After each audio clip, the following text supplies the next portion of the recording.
Tercer fragmento de clase 9. Habíamos quedado hablando de este cambio producido en Estados Unidos, pero también en todas partes del mundo, en la mayor parte del mundo, que hizo que se cambiara de un tipo de cambio eh, fijo, de un valor de la moneda de muchos países atados a divisas por ley o de alguna forma muy estricta para que no varíen su precio con el tiempo, la relación entre una moneda y la otra, o la relación entre esa moneda y el dólar, se pasaron mayormente a tipos de cambio flexibles, o sea, relaciones de valor entre la moneda y las demás divisas, o sea, el demás dinero, los dineros generados por otros países y los metales preciosos variables en función de la oferta y la demanda. Esto dejó el respaldo al dinero, la legitimidad del dinero, mucho más asociada a elementos culturales que a elementos o a elementos, digamos, de obligatoriedad legal, pero que en la práctica está vinculado con el comportamiento social de la gente. La gente utiliza el dinero de nuestro país para cancelar en el chino y en los negocios cual fuera, porque está acostumbrado a que así sea. Pero ¿qué es lo que pasa, por ejemplo, en los últimos años que están empezando a surgir lo que son las monedas virtuales, las monedas eh, que no son elaboradas por estados, sino por organizaciones o por una especie de consorcio de, de personas alrededor de un algoritmo como Bitcoin y demás en base al sistema de blockchain, que es para explicarlo un poco con mayor detenimiento. Me gustaría hablar sobre blockchain y sobre Bitcoin. Si les interesa, escríbanme y o les consigo un videito en YouTube que me guste a mí, no cualquiera que esté dando vueltas por ahí, les busco alguno que me guste a mí y ahí vemos algo un poco más de blockchain y de Bitcoin para ver qué es eso.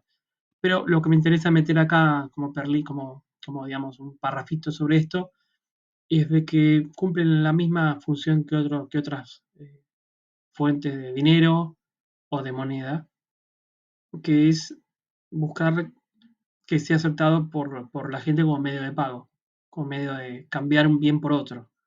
Y eso depende finalmente en todos los casos, no solamente en el de las monedas virtuales, en un acto de fe. Si yo creo que esa moneda va a ser aceptada por los demás. Y su valor también depende de un acto de fe. ¿Por qué yo ahorro una moneda y no en otra? Porque confío en esa moneda. Finalmente hay un acto de fe alrededor de eso. Y esa frase que les comentaba de In God We Trust de algunos dólares. Ahora sí, en este tercer fragmento quiero empezar a hablar en particular de lo que son las funciones del dinero. Algo ya dije en el fragmento anterior, como que lo di por sentado y ahora voy a explicarlo con un poco más de detalle de lo que deberían ser, lo que son las funciones del dinero para que sea tal. Eh, y el primer punto que lo mencioné ya varias veces y ahora quiero explicarlo con un poquito más de detalle es la función del dinero como medio de cambio. La primera función del dinero, es decir, como un instrumento legítimo entre lo que yo quiero comprar y me quieren vender, como ese bien intermediario que nos permite abandonar el trueque. Tenemos el dinero y es aceptado como medio para intercambio de una cosa por otra. Con lo cual ya no importa en el mundo actual que ese dinero no tenga valor en sí mismo. Acuérdense que dijimos que las mercancías, la sal, el aceite de oliva y demás, eran bienes que se usaban de intermediarios, pero tenían valor en sí mismo.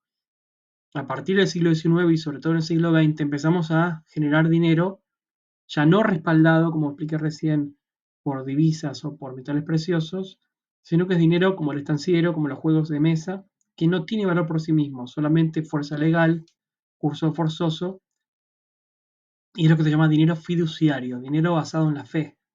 Simplemente es aceptado para comprar y punto.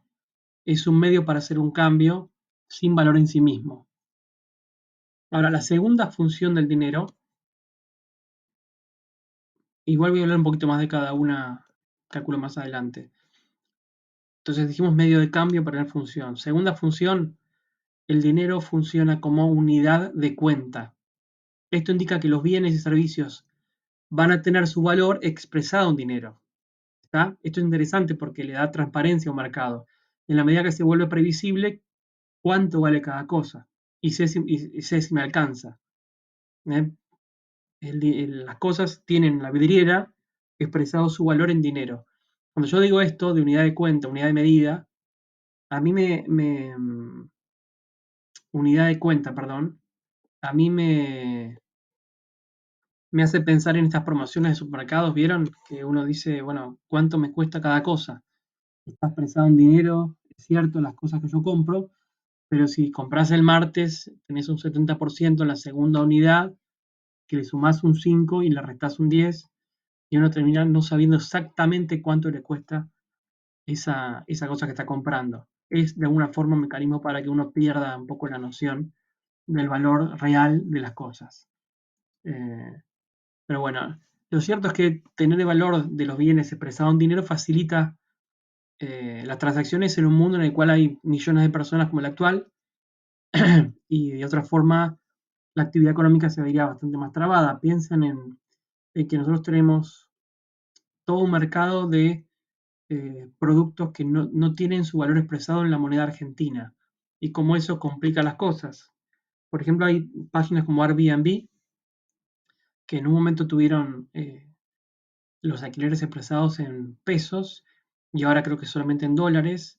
Y en realidad uno no sabe bien si alquilar o no alquilar porque uno no sabe cuánto dentro de 3 meses, 4 meses va a estar el dólar en la Argentina, con lo cual le agrega un elemento de incertidumbre a las transacciones.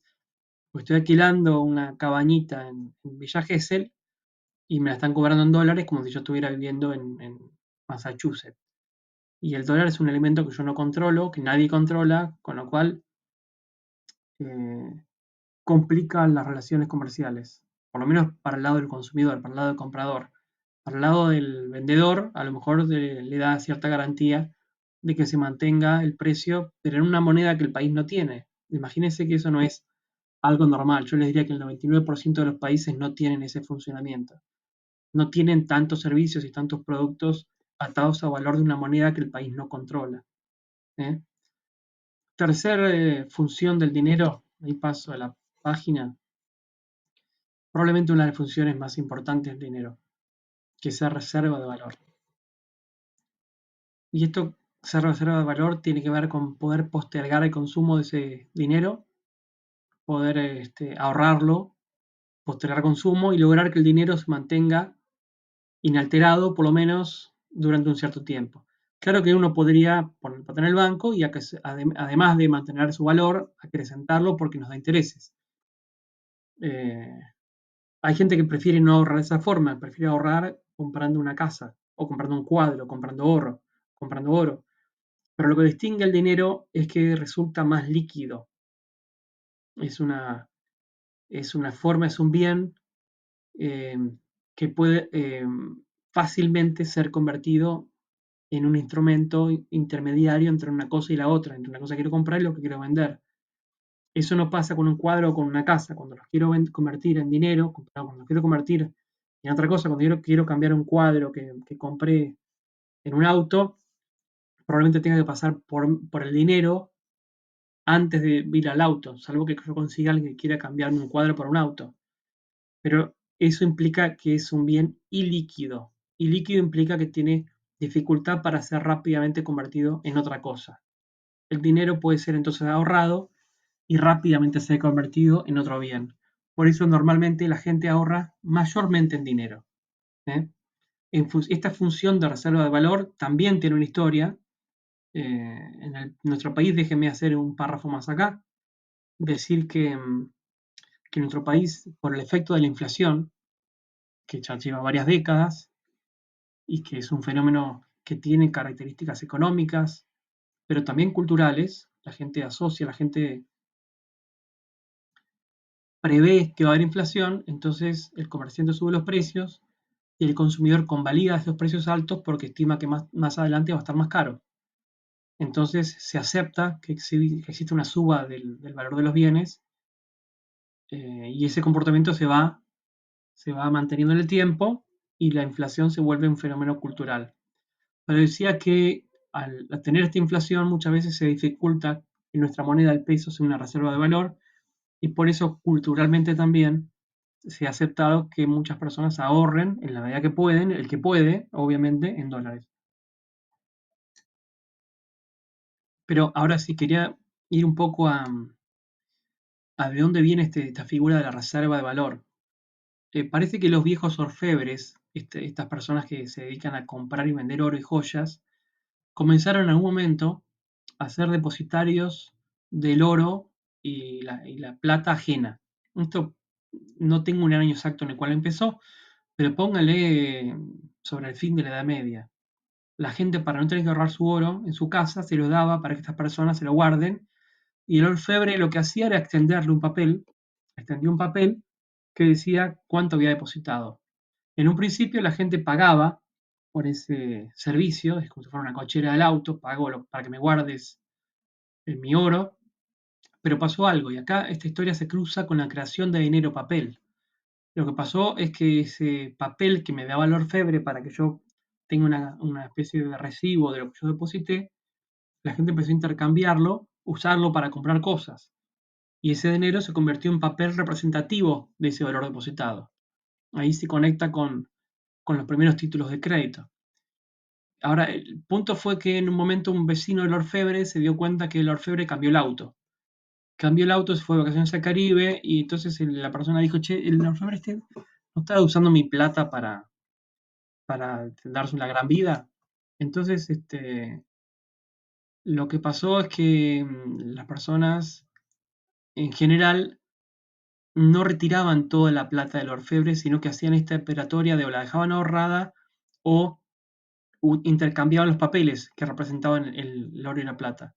Y los orfebres sacaron la cuenta y dijeron, mira, todos los meses se mueve, no sé, 20% del oro y la plata, el 30%, y el otro 70%, el otro 80% se mantiene.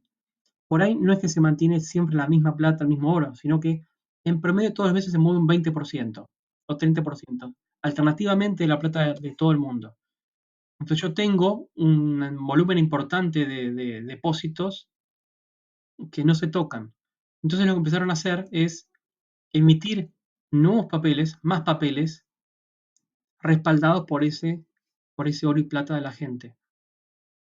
Esto es una forma de crear valor, de crear títulos que representaban depósitos que no tenían que ver, o sea, que duplicaban, como que la misma garantía del depósito servía para dos papeles diferentes. Y esto funcionaba porque la gente no iba a buscar todo el tiempo sus depósitos. Eh, Ahí comienza el negocio financiero, el negocio bancario. Eh, y lo que pasó fue que en algún momento mucha gente dijo, bueno, este hombre está creando valor con mi riqueza, lo que quiero es que pase el negocio de otra forma, que sea al revés. Si vos querés hacer un negocio con mi plata, emitiendo títulos de crédito respaldados por mi dinero, primero no quiero dártelo a vos, quiero dárselo a alguien que me pague para que haga eso. O sea, yo en vez de tener un dinero depositado y yo pagarte como si fuera una cochera, vos tenés que pagarme a mí para que yo te pague, para que yo te deposite la plata, como si funciona un plazo fijo actualmente. Ahí se invirtió y ahí sí aparece el sistema financiero como un negocio cada vez más grande y cada vez más interesante. Vamos a explicar un poco más del sistema financiero en un ratito, en un próximo fragmento.